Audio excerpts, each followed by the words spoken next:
You never get over being a pastor, I guess. When I left here, I thought I was done.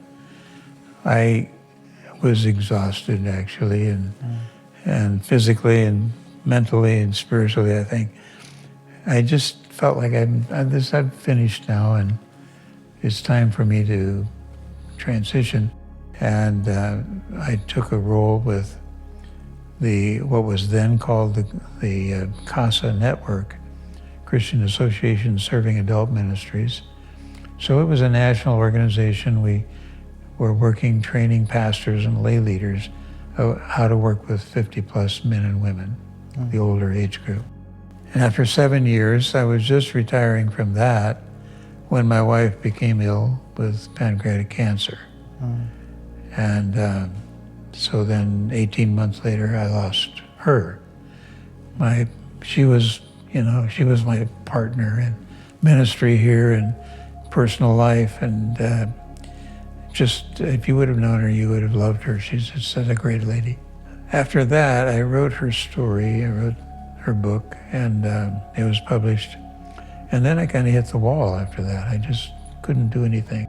And my kids said, you need a dog. I said, look, I'm 80 years old.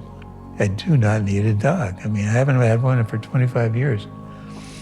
And one day, I'm sitting in the back row of the church that I had been involved in up in Bellevue. And I just am sad. I said, Gage is with me. I said, as we were driving home, I said, Gage, we're not coming back. This is our last time to go back. I'm not going to sit on the back row in the church anymore. I'm not built for this.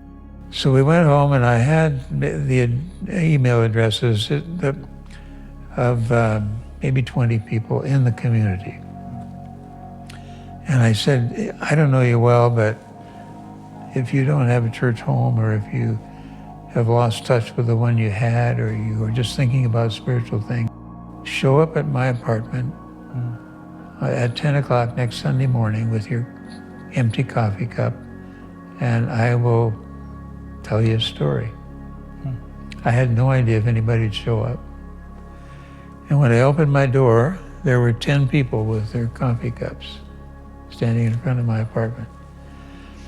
And so I told them the story. They said, well, can we hear another story? And I said, sure. So let's get together next Sunday. So then we had more than 10, and then it grew until we had to move to the art room, and then we moved to Tallis Hall, where we now meet. And I have about maybe 40 I served communion last Sunday to about 40, and we baptized 10 people a year ago, all in their 80s and 90s. I mean, I never baptized 80s and 90s like that. I mean, it was the most fun I think I'd had in years.